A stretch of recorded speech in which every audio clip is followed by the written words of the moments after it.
आज का ये एपिसोड शुरू करने से पहले एक छोटी सी बात। क्या आप भी अपना पॉडकास्ट बनाने की सोच रहे हैं? तो एंकर ट्राई कीजिए। ये पॉडकास्ट बनाने का सबसे आसान तरीका है। नंबर 1, ये फ्री है। नंबर 2, इसमें कई सारे ऐसे टूल्स हैं जो आपको अपने फ़ोन और कंप्यूटर पर रिकॉर्ड और एडिट करने की फैसिलिटी देते हैं। नंबर 3, आप अपने पॉडकास्ट को डिस्ट्रीब्यूट भी कर सकते हैं, जिससे इसे स्पॉटिफाई और दूसरे प्लेटफॉर्म पर सुना जा सके। तो डाउनलोड कीजिए फ्री एंकर ऐप या विजिट कीजिए anchor.fm पर अपना पॉडकास्ट स्टार्ट करने के लिए। ये तो थी एक छोटी सी जानकारी, और अब शुरू करते हैं एपिसोड का सिलसिला। तो आज के एपिसोड में लीजिए सुनिए फणीश्वर नाथ रेणु के लिखे उपन्यास मैला आंचल का भाग 22, मेरी यानी समीर गोस्वामी की आवाज में। सतगुरु हो, सतगुरु हो। महंत रामदास भी छींकने, खांसने और जमाही लेने के समय महंत सेवादास जी की तरह ही चुटकी बजाते हैं, सतगुरु हो कहते हैं, और आंखें स्वयं ही बंद हो जाती हैं। भजन, बीजक पाठ और सत्संग को अब लक्ष्मी ही संभालती है। महंत रामदास जी पढ़ना लिखना नहीं जानते, सतगुरु वचन की गंभीरता की तह तक नहीं पहुंच सकते, लेकिन खंजड़ी पर तो उनका पूरा अधिकार है। यो तो खंजड़ी भंडारी भी बजाता है, लेकिन कोठारिन लक्ष्मीदासिन उसके ताल पर गड़बड़ा जाती है। तब महंत रामदास जी भंडारी के हाथ से खंजड़ी ले लेते हैं। लक्ष्मी मुस्कुराकर गाने लगती है। संतो हो करूं बहिया वल आपनी, छाणु बिरानी आस। संतो हो जिहि अंगना नदिया बहै, सो कस मरे प्यास। हो संतो सो कस मरे प्यास। सो कस मरे प्यास।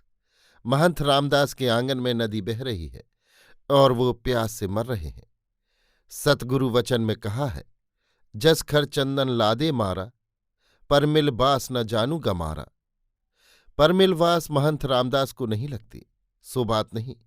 परमिलवास से उनका भी मन मत्त हो जाता है, लेकिन वो क्या करें। एक दिन मुंह से निकल गया था, लक्ष्मी जरा इधर आना तो। बस 4 घंटे तक कोठारिन ने सतगुरु बचनामृत की झड़ी लगा दी थी। अंतर्ज्योत सबद एक नारी, हरि ब्रह्मा ताके त्रिपुरारी। ते तिरिये भगलिंग अनंता, तेउ न जाने आदि न अंता।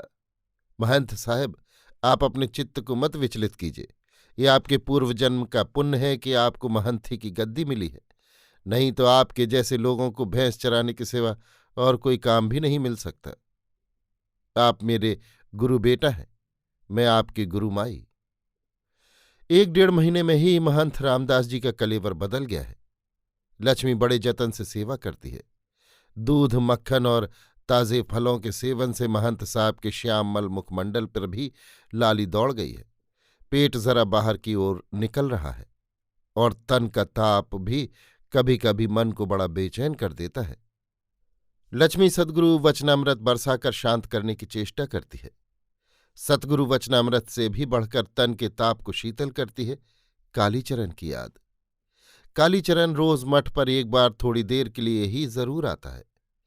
कभी पार्टी के लिए चंदा, ऑफिस घर बनाने के लिए बांस खड़ मांगने आता है। लक्ष्मी कहती है, कालीचरण असल न्यायी आदमी है। गांव के सभी बड़े लोग सिर्फ कहने को बड़े हैं।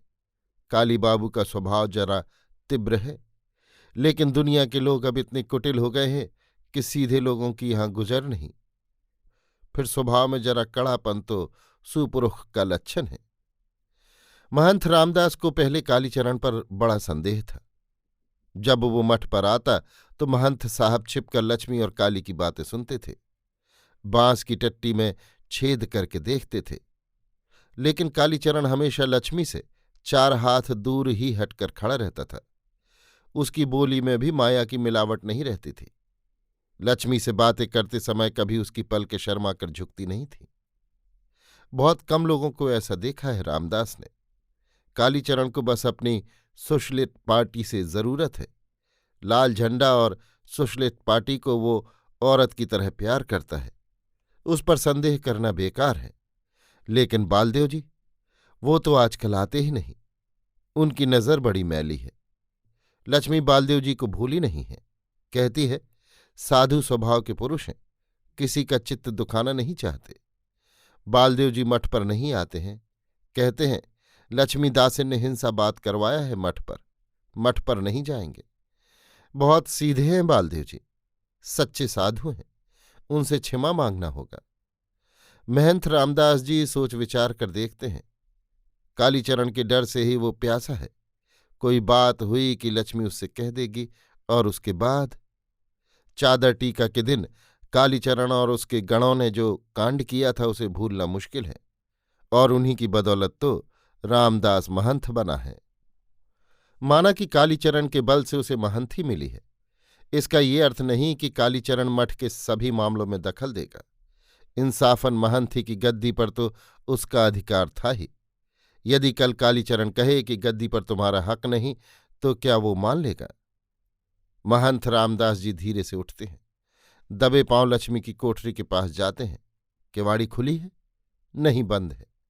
महंत साहब बाहर से भी किवाड़ की छिटकनी खोलना जानते हैं। पतली सी लकड़ी फंसाकर खोलते हैं। लक्ष्मी अब किवाड़ में ओखल नहीं लगाती है। लक्ष्मी सोई है। उसके कपड़े अस्त व्यस्त हैं, बाल बिखरे हुए हैं। लालटेन की मध्यम रोशनी में भी उसकी सूरत चमक रही है। कौन? रामदास? रामदास, हाथ छोड़ो, बैठो। आखिर तुम चित्त को नहीं संभाल सके। माया ने तुम्हें भी अंधा बना दिया। माया से कोई परे नहीं, माया को कोई जीत नहीं सकता। महंत साहब आज लक्ष्मी को हर बात का जवाब देंगे। तुम नरक की ओर पैर बढ़ा रहे हो, अब भी चेतो। अब चेतने से फायदा नहीं, मुझे सरग नहीं चाहिए। इस नरक में पहली बार नहीं आया हूं। लक्ष्मी को बचपन की बातों की याद दिलाना चाहता है रामदास। लक्ष्मी हाथ छुड़ाकर बिछावन पर से उठना चाहती है, लेकिन महंत साहब ने 10 मिनट पहले ही चौथी चिलम गांजा फूंका है। मैं तुम्हारी गुरुमाई हूं रामदास। कैसी गुरुमाई? तुम मठ की दासिन हो। महंत के मरने के बाद नए महंत की दासी बनकर तुम्हें रहना होगा। तू मेरी दासिन है। चुप कुत्ता! लक्ष्मी हाथ छुड़ाकर रामदास के मुंह पर जोर से थप्पड़ लगाती है। दोनों पांवों को जरा मोड़कर पूरी ताकत लगाकर रामदास की छाती पर मारती है। रामदास उलटकर गिर पड़ता है। सतगुरु हो। संतो अचरज भौ एक भारी, पुत्र धयल महतारी। एके पुरुष एक ही नारी, ताके देखू बिचारी। भंडारी, भंडारी, सरकार, पानी लाओ। लक्ष्मी थरथर कांपती है। महंत सेवादास की दम तोड़ती हुई मूर्ति उसकी आंखों के सामने दिखाई पड़ रही है। नहीं, मरा नहीं। भंडारी कहता है, महंत साहब को फिर मिर्गी की बीमारी शुरू हुई है। कल रामपुर मठ से जो साधु आया है, मिर्गी की दवा जानता है, कल ही दिलवा दीजिए। सतगुरु हो। महंत साहब को बुखार है, छाती में दर्द है। डॉक्टर साहब ने मालिश का तेल भेजा है। लक्ष्मी महंत साहब की छाती पर तेल मालिश कर रही है। महंत साहब करा रहे हैं, सतगुरु हो, अब नहीं बचेंगे। हमको काशी जी भेज दो कोठारिन, हम अपने पाप का प्रायश्चित करेंगे। हमको जान से ही क्यों न मार दिया। हाय रे, सतगुरु हो। जय हिंद कोठारिन जी। जय हिंद। आइए बालदेव जी, बहुत दिन बाद। रामदा महंत साहब को क्या हुआ है? बुखार है, छाती में दर्द है। दर्द है? पुराने गाय के घी की मालिश कीजिए। पुरानी गाय का घी अर्थात गाय का पुराना सड़ा घी। सुनते ही लक्ष्मी को मिचली आने लगती है। महंत सेवादास को भी जब दमे का दौरा होता था तो गाय का घी ही मालिश करवाते थे। कोठारिन जी, शिवनाथ बाबू आ रहे हैं। यहाँ एक चरखा सेंटर खुलना चाहिए, कुछ मदद दिया जाए। चरखा सेंटर? इसमें क्या होगा? चरखा सेंटर में यही चरखा, करघा, धुनकी और बिनाई की ट्रेनिंग होगी। गांव में तो रोज नया नया सेंटर खुल रहा है।